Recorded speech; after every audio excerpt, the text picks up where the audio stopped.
Voilà, donc j'accueille Thomas Cazenave, délégué Intermisael à la transformation publique. Merci Benoît. Bon, c'est facile de trouver le délégué interministériel, c'est le seul qui porte une cravate, j'ai l'impression. Bonjour à toutes et à tous, je suis vraiment ravi de vous accueillir ce matin. Merci d'avoir d'ailleurs répondu en nombre à notre invitation. C'est donc la troisième édition de la Cousinade. J'ai eu la chance de participer à l'édition de l'année dernière et on voit à quel point mais finalement cette communauté, et ça sera finalement le fil rouge de notre journée, elle s'élargit, et de vous voir aujourd'hui aussi nombreux, c'est un message à la fois pour nous d'espoir, parce que j'y reviendrai, c'est vraiment comme ça qu'on pense demain transformer l'action publique, et puis ça veut dire aussi que ça répond à une demande, à des besoins, une envie de partager et de construire ensemble. Et donc merci encore d'avoir répondu à notre invitation. Les communautés, c'est bien le sujet à l'ordre du jour ce matin, et ce qu'on voudrait partager tous ensemble, avec notamment le lancement, et Benoît y reviendra, du hub des communautés, c'est finalement partager avec vous la conviction que le développement de ces communautés, les communautés que vous incarnez, les communautés que vous portez, les communautés auxquelles vous participez, sont demain pour nous un levier très puissant de transformation de l'action publique. Voilà, je crois que tout ce qui nous réunit aujourd'hui, ce matin, c'est aussi le partage, j'allais dire, des défis, des enjeux qui traversent l'action publique. Vous le savez, c'est aussi ce qui nous anime tous, les uns et les autres à la direction interministérielle de la transformation publique. Nous sommes persuadés que nous ne réussirons à transformer nos politiques publiques, à faire différemment nos politiques publiques, que si nous arrivons à transformer la façon dont nous travaillons. La transformation interne, finalement, du secteur public, de l'État, de ses opérateurs, de les collectivités, elle est indispensable, et nous n'arriverons pas à répondre aux défis qui se posent à nous en termes d'action publique si nous n'arrivons pas à transformer la manière dont nous travaillons, la manière dont nous collaborons, la manière dont nous fabriquons nos politiques publiques. Et ça, c'est une conviction très forte, je crois, qui nous anime, et qui nous anime au-delà d'ailleurs de la DITP, qui anime celles et ceux qui ont, et donc vous, qui avez répondu ce matin. C'est vrai que moi, le constat que je fais, y compris dans les responsabilités qui sont les miennes, c'est qu'il y a une énorme tension, qu'on perçoit d'ailleurs très fortement aujourd'hui, entre cette exigence de transformation, c'est-à-dire il faut faire plus vite des réformes, il faut que ça produise des résultats, il faut que les réformes elles soient bien adaptées aux besoins des usagers, aux réalités territoriales, qu'elles délivrent des résultats mesurables, palpables, et d'un autre côté, une organisation, un fonctionnement interne qui rend cette exigence parfois impossible, des fois difficile, c'est-à-dire qu'on y arrive, mais au prix d'une énergie considérable. Et aujourd'hui, finalement, les difficultés que nous pouvons traverser, c'est la confrontation entre ces deux éléments. Un fonctionnement interne qui a très peu évolué, même s'il y a de nombreuses réussites, même si, et vous l'incarnez, il y a des changements à l'œuvre partout. Mais la question, c'est comment on transforme durablement le cœur de la fabrique de nos politiques publiques, de nos services publics. Parce que face à l'exigence de personnalisation, face à l'exigence de rapidité, face à l'exigence de co-construction de nos politiques publiques, il faut revoir considérablement nos modes de fonctionnement. Alors c'est ce qu'on a essayé, c'est ce qu'on a fait en bâtissant le programme de transformation de l'action publique, en se disant, mais au fond, comment est-ce qu'on va réussir à relever ce défi-là? D'abord, on a essayé de, je dirais, développer la proximité. Un État plus proche, une puissance publique d'ailleurs au-delà de l'État plus proche, disant notre boussole collective, ça doit être les citoyens, les usagers. Alors c'est bien de le dire, mais comment est-ce qu'on en fait cette corde de rappel systématique? Premier élément, et je crois beaucoup à cet enjeu-là, au titre de la proximité, on a progressivement mis en transparence les résultats de nos services publics. La transparence, c'est quoi? C'est demander à tous les services publics, à la maille locale, de mesurer, afficher, rendre compte de leurs résultats. Des enquêtes de satisfaction, de la performance opérationnelle. Et pourquoi finalement exiger cette transparence? Parce que cette transparence, c'est la manière de se rappeler tous les jours que la satisfaction des citoyens, la qualité du service, la performance du service public doit être notre seule boussole. Deuxième élément qui nous guide pour essayer de renforcer cette proximité et transformer l'action publique, c'est leur permettre de franchir les portes de nos services publics plus aisément, d'être au cœur de nos préoccupations. Et ça, c'est le projet qu'on a lancé qui s'appelle Vox Usager. Et Vox Usager, c'est quoi? C'est permettre aux usagers du service public d'interpeller le service public, de raconter leur expérience du service public, et qu'en contrepartie, l'administration, le service public, répondent, entendent, répondent aux usagers. On l'expérimente à la CAF, dans la CAF du Gard, et progressivement, on va l'étendre à un grand nombre de services publics. Troisième élément de la proximité. Proximité, ce n'est pas nécessairement la proximité physique. On peut être très loin tout en étant physiquement très proche. C'est la transformation de la relation de service. Comment est-ce qu'on réussit à faire advenir une administration qui conseille, qui accompagne, qui reconnaît le droit à l'erreur? Et ça, c'est tout le déploiement de la loi ESSOC. C'est comment on fait, finalement, on change cette relation de service. On le déploie progressivement et à la DITP, on en a la charge, je dirais, opérationnelle avec l'ensemble des réseaux du service public. Et on voit bien à quel point, finalement, le droit à l'erreur, c'est pas juste une somme de dispositions législatives ou de décrets. J'allais dire, peu importe. La question, c'est comment on change la relation, comment on fait prévaloir le principe de bonne foi et comment on écoute davantage les usagers.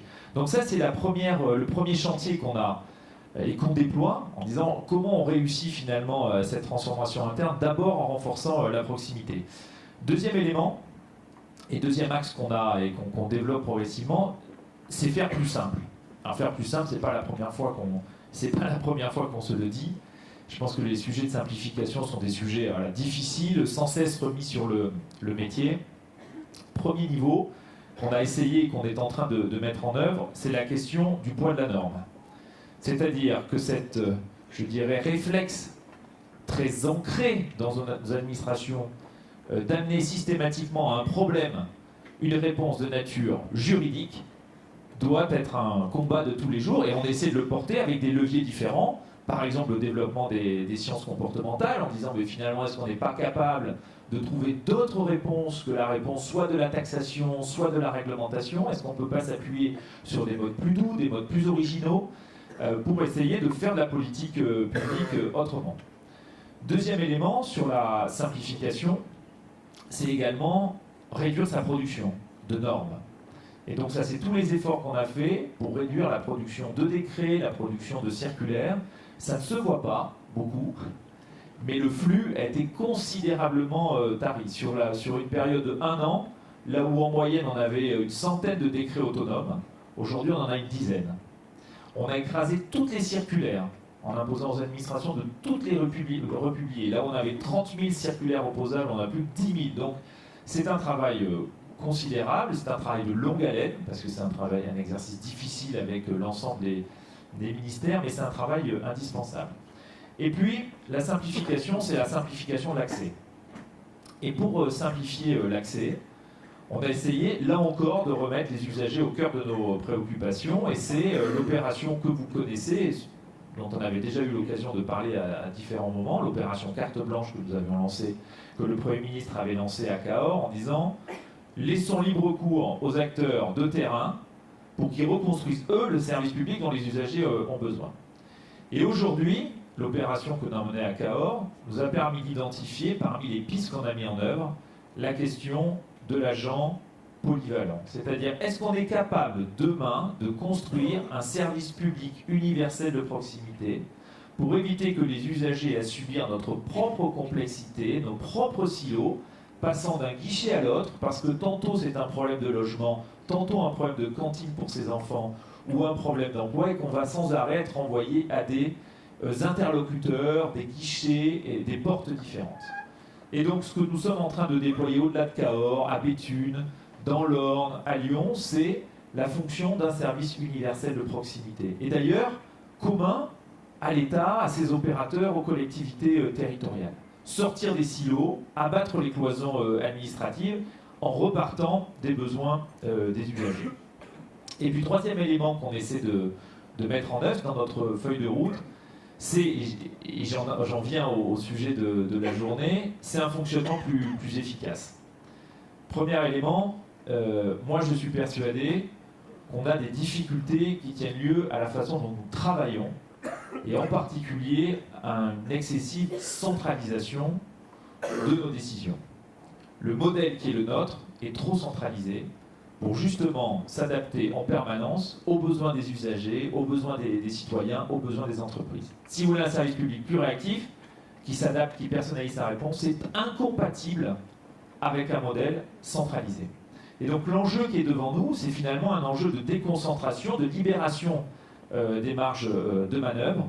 On a attaqué ce sujet-là avec l'ensemble des administrations centrales, l'ensemble des ministères, disant « Pourquoi vous prenez encore des décisions individuelles ?»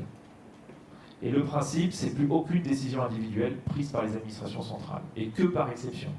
Et donc on balaye, pour être très concret, l'ensemble des décisions individuelles qui restent dans chacun de ces ministères, en disant « Mais pourquoi est-ce qu'il y a encore ces centaines de décisions individuelles ?» 2, c'est la production normative, je vous en ai parlé. Et 3, c'est aussi finalement comment vous mettez vos forces.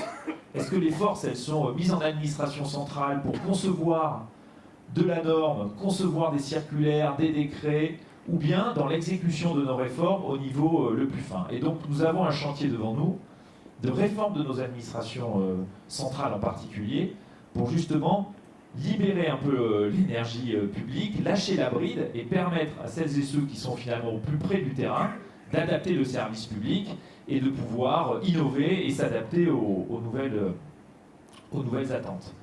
La deuxième dimension que nous avons poussée, je dirais, pour un État plus efficace, c'est la gestion de projet.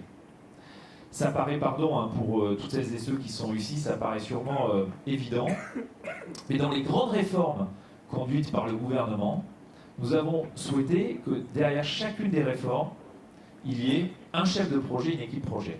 Alors dit comme ça peut paraître complètement évident. La réalité, c'est que ce n'est pas comme ça qu'en particulier dans les ministères, nous travaillons. Et ça a été d'ailleurs, j'allais dire, un bras de fer bienveillant avec les uns et les autres pour imposer d'identifier des personnes qui se lèvent le matin et qui se couchent le soir en pensant à la mise en œuvre de leur projet, en disant qu'on ne peut pas déployer rapidement des politiques publiques si on n'a pas une organisation différente. Sortir, j'allais dire, de l'organisation hiérarchique au profit de modes d'organisation beaucoup plus souples. Énorme transformation managériale interne de l'État, en particulier, dont ce n'est pas le fonctionnement, j'allais dire, principiel, originel, qui est fait d'une organisation centralisée, hiérarchique, un peu monolithique, et à qui on demande finalement, pour aller plus vite, parce que je crois que c'est aussi ça un des enjeux qui sont les nôtres, et qui est une attente sociale très forte, sortir des organisations classiques.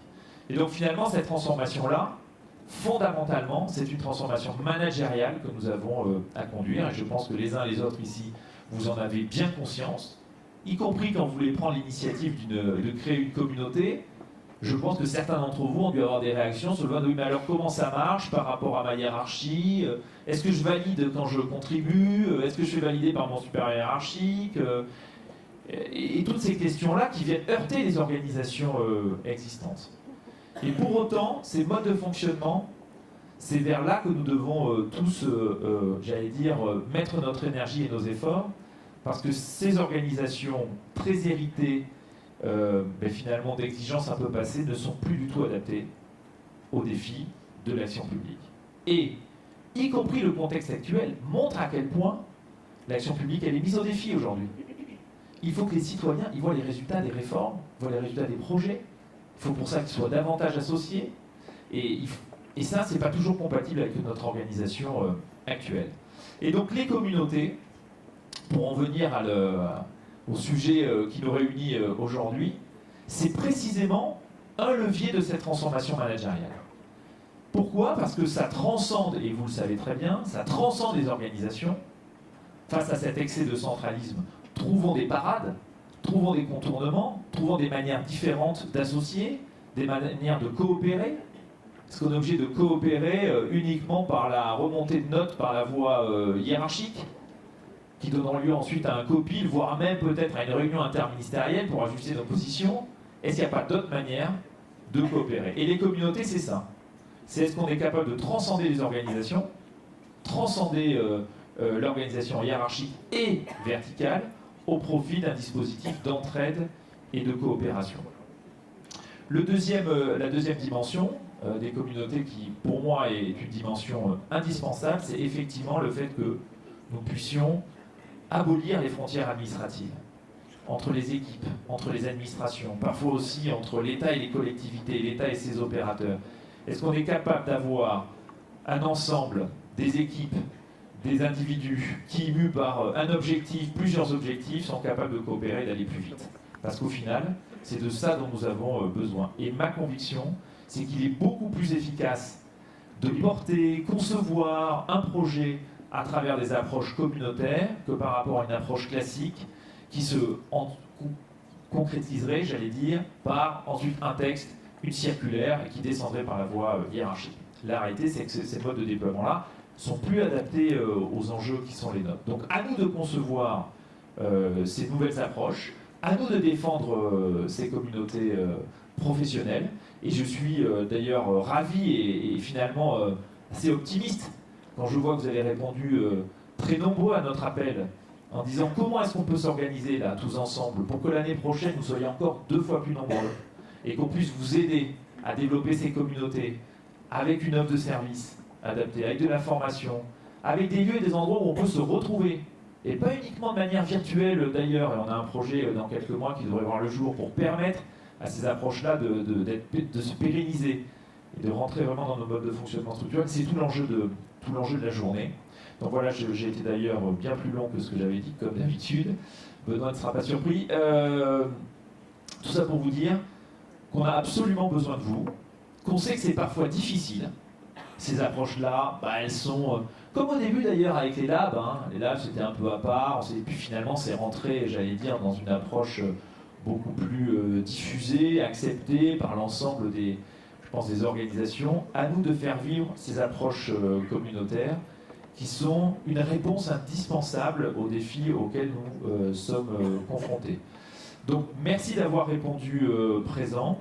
Bonne journée à toutes et à tous, et vous pouvez compter sur notre soutien, à la fois pour vous aider à faire grandir vos communautés, à les faire travailler ensemble, et c'est vraiment un des éléments sur lesquels, à la DITP, nous souhaitons mettre à la fois notre énergie et notre expertise. Merci à tous.